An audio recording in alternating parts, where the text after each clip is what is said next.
Term insurance एक अच्छे status के इंसान ही लेते हैं, स्टेटस के इंसान को ही मिलती है जी।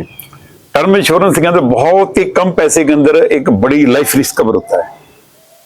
इसलिए इंश्योरेंस कंपनियां जितनी भी हैं उसके स्टेटस, इनकम टैक्स रिटर्न, उसकी सैलरी, उसकी इनकम के मुताबिक उसको सेट करती है, क्योंकि बहुत ही महंगा इंश्योरेंस पैसे के अंदर ही उसकी करोड़ की, 50 लाख की, 25 लाख की, 30 लाख का लाइफ रिस्क कवर करना होता है। इंश्योरेंस अपने लिए तो है ही है कि मैंने इतने साल बाद पैसा मिलेगा, मेरे परिवार के बच्चों की शादी होनी है, पढ़ाई होनी है, मैंने पैसा मिलेगा, ये मेरे, वो भी मेरे लिए होगी। मैं ना हमेशा रूरल एरिया में, देहात में बैठकर बोलता हूँ, लोगों को समझाया, कहते हैं कि मरने बाद पैसा क्या करना है। मैं एक बात कही, एक बुजुर्ग 80 साल का, 85 साल का, 90 साल का बेड के ऊपर पड़ा, ये IRDA के सुपरविजन के परमिशन से ही बनती हैं। वो सभी कुछ एक ही हैं, कोई चोरी ठगी किसी की कोई नहीं, धोखा किसी के साथ नहीं है। कोई ज्यादा कम कर लेते हैं, कोई कम कर लेते हैं। कुछ एरिया में वो कंपनी ज्यादा करती है, कुछ एरिया में ये कंपनी ज्यादा कम करती है। जब हम भारत सरकार के रूल के मुताबिक काम करना ही है, मेरा एक क्वेश्चन होता है, जैसे RBI के अंदर सारी बैंक है, जिसको उसी को प्राइवेट कहते हैं।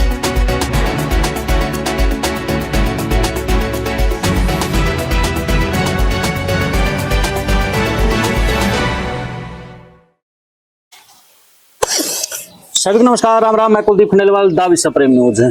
आप इंश्योरेंस करवाते हैं और कंफ्यूजिंग में रहते हैं कि कौन सा इंश्योरेंस मेरे लिए बेटर रहेगा और इंश्योरेंस को लेकर के कौन सी कंपनी परफेक्ट रहेगी। आज हम इंश्योरेंस से संबंधित जानकारी आपके समक्ष लेकर के आए हैं और जो इंश्योरेंस की जानकारी देंगे वो सरदार हरचरण सिंह जी है। और हरचरण सिंह जी का जो जीवन रहा है, जो नौकरी रही है, जॉब रही है, यानी कि वो इंश्योरेंस में ही रही है। और मेरे ख्याल से सबसे जो टैक्स उस समय के थे देने वाले, तो इंश्योरेंस कंपनी से थे, वो हरचरण सिंह जी थे। तो सरदार जी, सबसे पहले स्वागत है आपका हमारे विश्व प्रेम न्यूज पर। थैंक यू जी कुलदीप जी, आप हमेशा मीडिया के अंदर और सच्चाई को लेकर चलते हैं। बहुत दिन से आपको देख रहे हैं, ये सच्चाई ही आपको आज ऊपर लेके जा रही है। तो सरदार जी, जब इंश्योरेंस की प्लानिंग बनाता है इंसान, तो उसमें वो अपना कवरअप भी देखता है, बेनिफिट भी देखता है और 20 साल की भी देखता है, वो प्रेजेंट की भी देखता है। क्योंकि बीमा एक ऐसा सेक्टर है जिसमें आदमी घुसता है ना, तो वो जीवन से लेकर के मृत्यु के बाद की भी सोचता है। तो इंश्योरेंस के लेकर के थोड़ा सा पहले यही समझाइए कि जो इंश्योरेंस है कौन सा परफेक्ट है इंसान के लिए। लो क्वालिटी यानी कि जो क्लास है, मिडिल क्लास है, उन सब के लिए थोड़ा बताइए आप। इंश्योरेंस एक ऐसी चीज है, बीमा जीवन के लिए ये एक ऐसा जरूरी पार्ट है, जैसे कि पेट खाना मांगता है, उस तरीके से इसकी जरूरत है। क्योंकि सिक्योर होना, अपने आप को सिक्योर होना, अपने परिवार को सिक्योर करना, अपने बुढ़ापे को सिक्योर करना, मृत्यु के बाद भी हमारी जहाँ जिम्मेदारियां पीछे छोड़ जाते हैं परिवार के लिए, उनको भी अपन सेफ रखना, इंश्योरेंस का मतलब यही होता है। इंश्योरेंस की जहां तक बात आपने छेड़ी है, ये वर्ल्ड लेवल पर जो एक थ्योरी है दुनिया की, कोई यहाँ कल भारत की नहीं, इंश्योरेंस सेक्टर जब बना था, कुछ बात इसकी वर्ल्ड लेवल पर एक है, वो एक है।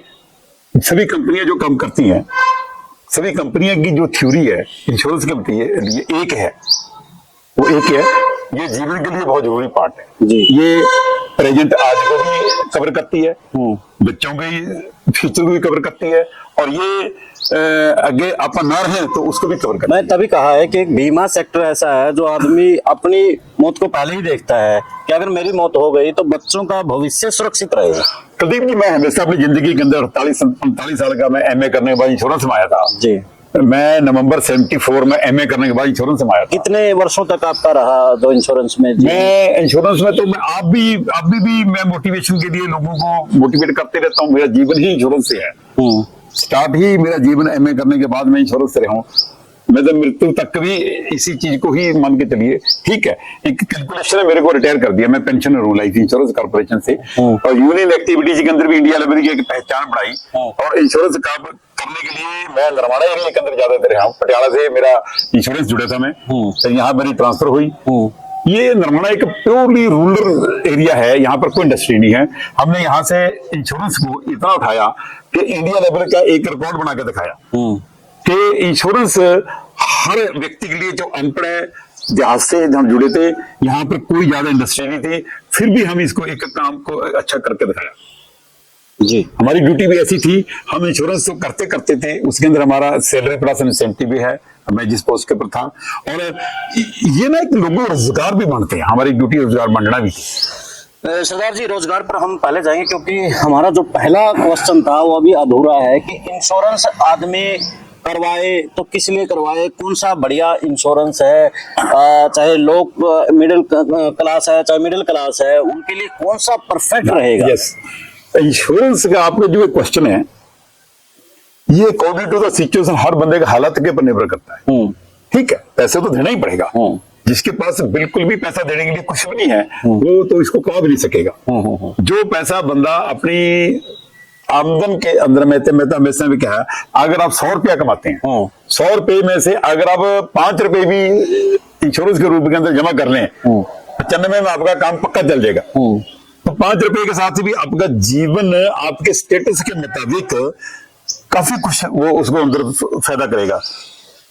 रही बात, आपने एक सवाल बता दिया कि कौन सा इंश्योरेंस, इंश्योरेंस कौन सा होता है, वो आदमी की उम्र के मुताबिक, उसकी माली हालत के मुताबिक, उसके परिवार के मुताबिक, उसको जल्दी जरूरत है, उसको बाद में जरूरत है, कब जरूरत है, उसके लिए बहुत सारी इंश्योरेंस पॉलिसियां, लाइफ इंश्योरेंस कॉर्पोरेशन है इंडिया के अंदर सबसे पुरानी, 1956 में नेशनलाइजेशन हुआ था।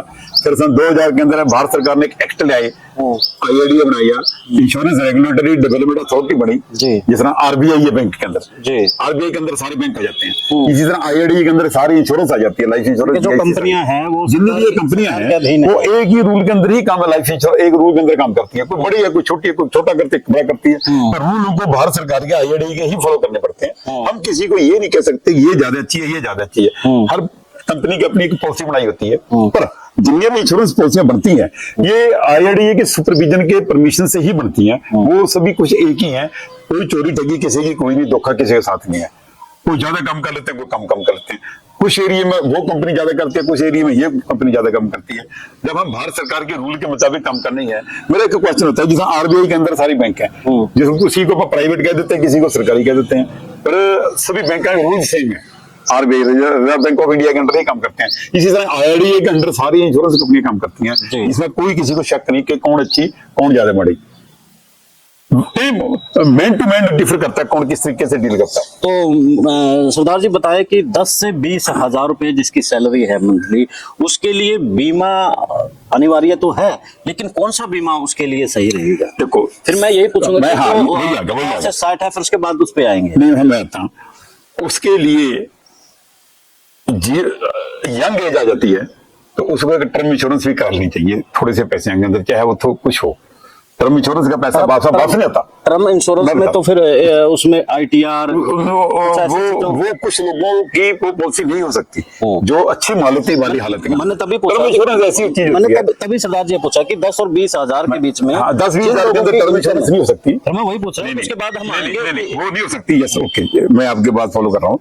10-20 हजार की जिसकी इनकम कम होती है उसको उसमें से कुछ हिस्सा, मामूली या कुछ हिस्सा भी निकाल कर वो बचत कर लेता है, साथ में उसके जीवन की गारंटी हो जाएगी। इस तरह की बहुत सारी हर कंपनी, हर महकमे के अंदर, LIC के अंदर, सभी के अंदर एक पॉलिसियां हैं, वो पॉलिसी मिलकर वो अपनी पॉलिसी सिलेक्ट कर सकता है, बशर्ते कि इंश्योरेंस लेने वाला जो बंदा है उसकी हेल्थ ठीक होनी चाहिए। जिन लोगों की हेल्थ ठीक नहीं है वो मैं एक बात बता देता हूँ अपने दर्शकों से कि हम किसी कंपनी को प्रमोट नहीं करेंगे यहाँ पे, चाहे LIC है, चाहे बजाज है, जितनी भी कंपनियां हैं, हम आपकी जानकारी के लिए उन कंपनियों का नाम भी लेंगे ताकि आपको उन कंपनियों की जानकारी हो। जी सरदार जी। हाँ जी, देखो 1956 में भारतीय लाइफ इंश्योरेंस कॉर्पोरेशन का नेशनलाइजेशन हुआ। 1956 के बाद पहले भी देश के अंदर कंपनियां थी, वो 300 कंपनियां थी उससे पहले भी, 1956 के पहले भी। तो उनका नेशनलाइजेशन हुआ, भारतीय जन बीमा निगम बड़ी। हाँ जी। फिर उसके अंदर सुधार करने के लिए, इंश्योरेंस को और भी बढ़ाने के लिए प्राइवेटाइजेशन, इसको नेशनलाइजेशन को खत्म करके प्राइवेटाइजेशन के अंदर आई। फिर IRDA बनी, इंश्योरेंस रेगुलेटरी डेवलपमेंट अथॉरिटी, सभी उसके अंदर सभी आ गए। तो हम किसी भी कंपनी का इस हालत के अंदर, मैं अपने आज की सीरीज के अंदर मैं किसी का ये नाम नहीं लेना चाहिए चाहता कि इससे करो, वो मेरे व्यक्तिगत राय हो सकती है। मैं व्यक्तिगत राय नहीं यहाँ पर दूंगा। आप कराइए किसी से, करिए किसी से, उसकी उस हालत को देखते हुए, वो मैंने वर्कर को देखते हुए मैंने इसलिए बोल दिया है कि अगर हम देखते हुए, कोई नाम नहीं लिया जाए, मैं किसी का भी यहाँ पर नाम नहीं लूंगा। हो सकता है कि कुछ कंपनियां हमारे इस नॉर्दर्न जोन में या हरियाणा में, पंजाब में ज्यादा प्रचलित हों, और हो सकता है वही कंपनी कर्नाटक आगे जाकर प्रचलित ना दूसरी होगी।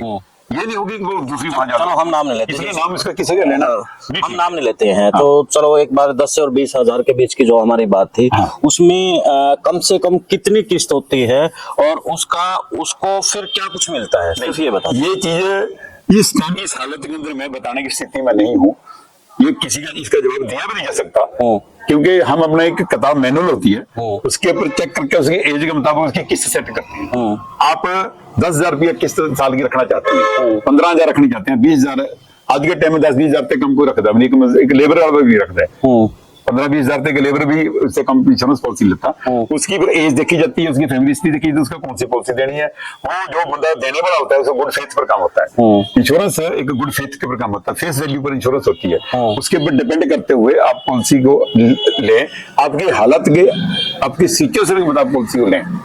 हम इस स्थिति बाबू ये होनी चाहिए, ये होनी नहीं, मैं इस स्टेट में बता, बहुत सारी मेरे नॉलेज में है, पर हम इस तरह की टॉक कर रहे हैं। चलो अब हम आप जैसे टर्म इंश्योरेंस के ऊपर बात कर रहे थे कि जो टर्म इंश्योरेंस है वो किस प्रकार की एक बीमा पॉलिसी है, क्या कुछ उसके बेनिफिट मिलते हैं, थोड़ा ये बता दीजिए। टर्म इंश्योरेंस एक अच्छे स्टेटस के इंसान ही लेते हैं, स्टेटस के इंसान को ही मिलती है जी। टर्म इंश्योरेंस के अंदर बहुत ही कम पैसे के अंदर एक बड़ी लाइफ रिस्क कवर होता है। इसलिए इंश्योरेंस कंपनियां जितनी भी हैं उसके स्टेटस, इनकम टैक्स रिटर्न, उसकी सैलरी, उसकी इनकम के मुताबिक उसको सेट करती है, क्योंकि बहुत ही मेहनत इंश्योरेंस पैसे के अंदर ही उसकी करोड़ की, 50 लाख की, 25 लाख की, 30 लाख का लाइफ रिस्क कवर करना होता है। इसलिए वो सिलेक्टेड ही लोगों के लिए एक ऐसी है, वो वही लोग लेते हैं। वो ये इसके अंदर सेविंग फैक्टर नहीं होता, ये सिर्फ शरीर की गारंटी की लेते हैं। जिस तरह व्हीकल की इंश्योरेंस, हमारे कार की इंश्योरेंस होती है, 1 साल बाद खत्म हो जानी है वो, इसी तरह ये पैसा भी कुछ टाइम के बाद ये पैसा खत्म हो, जो भर रहे हैं ये खत्म होता चले जाना। ओनली लाइफ रिस्क कवर करके दी होती है। कितनी लेनी है, क्या करनी है, उसके इनकम पर डिपेंड करती है। यानी कि कम से कम कितनी इनकम होनी चाहिए। इसके अंदर ये भी सवाल का जवाब ये स्थिति में देना मेरे लिए बड़ा मुश्किल है, क्योंकि आप फिर यानी कि एज के मुताबिक मैं बताता, फॉर एग्जाम्पल आप ही बैठे हैं, आपकी इनकम जो है अगर 5 लाख की या 6 लाख की सिस्टम के अंदर है, तो आपको 50 लाख की या करोड़ की पॉलिसी ले लेनी चाहिए। रही बात ये, उसके अंदर ऐसी भी होती है वो लॉन्ग टर्म तक भी आप किस्त दे सकते हैं, 20 साल 15 साल, लिमिटेड टर्म 10 साल के लिए भी किस्त दे सकते हैं। लाइफ रिस्क आपका टोटल सारे साल उम्र का रहेगा। ये आपकी पॉकेट के ऊपर डिपेंड करेगा कि मैं 10 साल के लिए लूं, बंद हो जाएगी आगे, मैं 15 साल के लिए हूं, आज मैंने किस्त कम देनी है, वो पे डिपेंड करता है। 20 साल के लिए हूं, वो आपके पे डिपेंड करेगा, वो आपके पे डिपेंड करेगा सारा कुछ।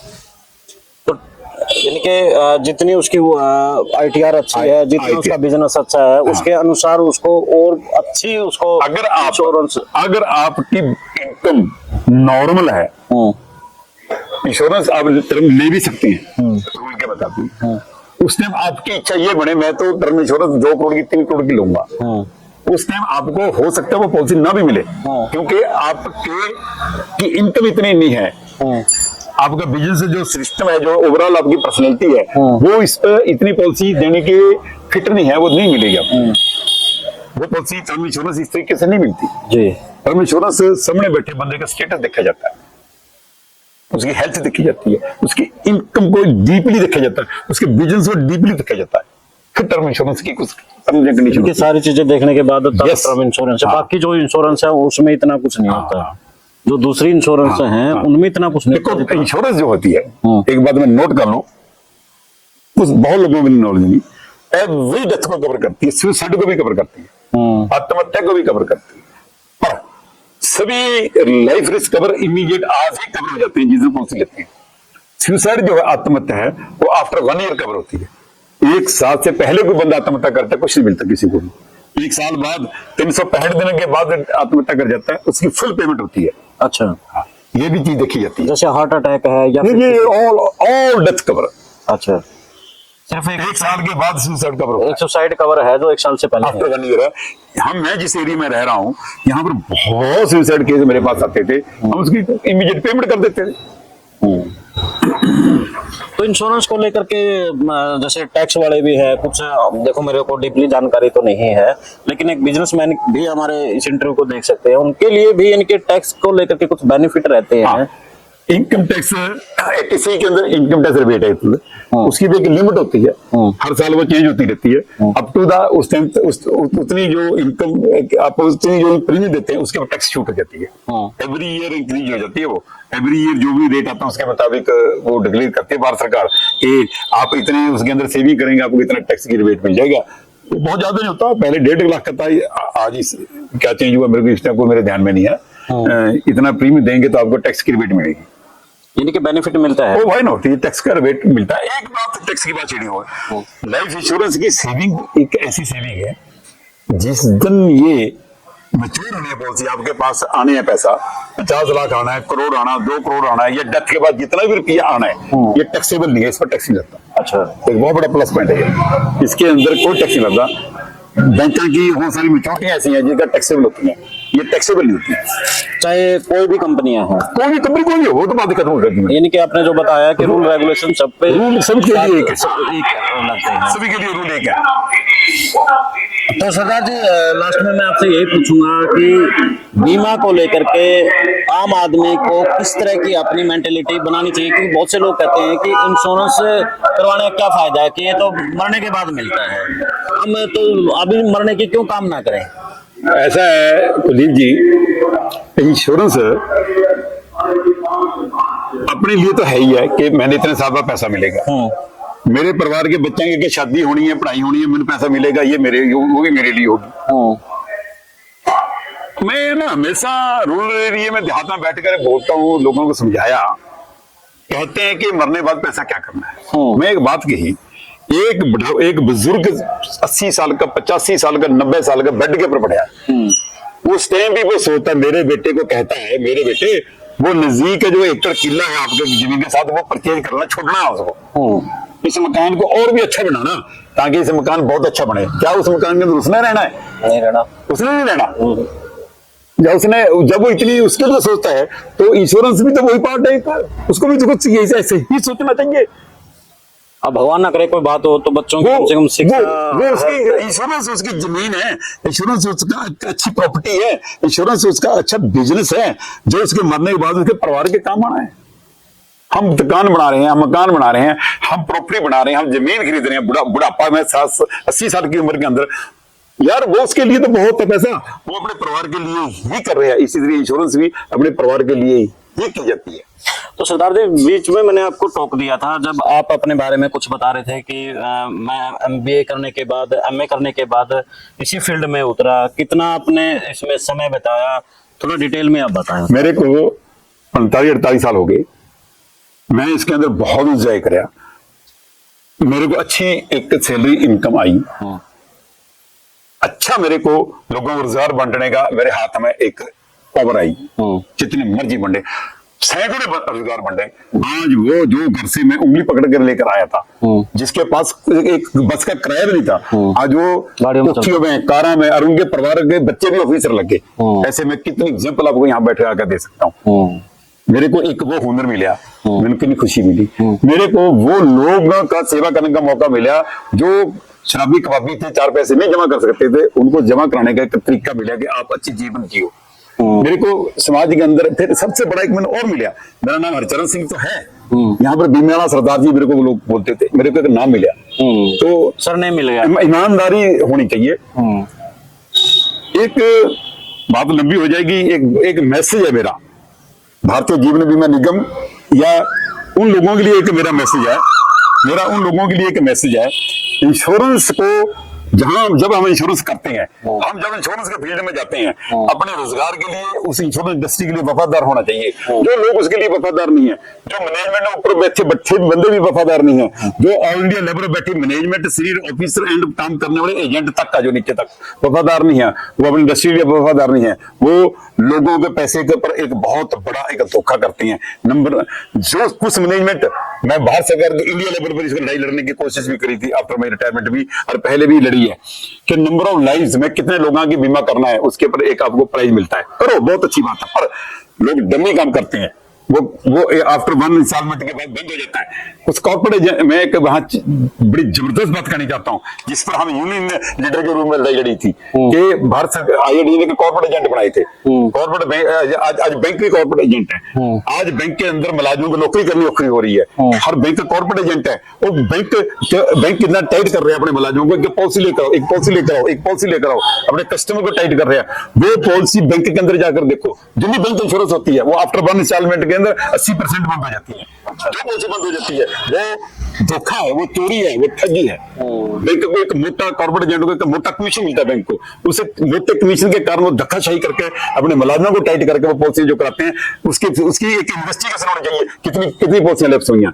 पॉलिसी लैप्स होता है, उसकी एक साल की किस्त कस्टमर की भी गई और वो बैंक भी बदनाम हुआ, सारा कुछ एक बहुत बड़ा फ्रॉड है ये जी। ये मैं वार्निंग देने जाता हूँ कॉर्पोरेट एजेंट के जितने भी हैं इनको, ये एक बहुत बड़ा फ्रॉड है। भारत सरकार इसके ऊपर क्यों नहीं ध्यान देती? जो डमी काम है उसके ऊपर भारत सरकार क्यों नहीं ध्यान देती? देनी चाहिए।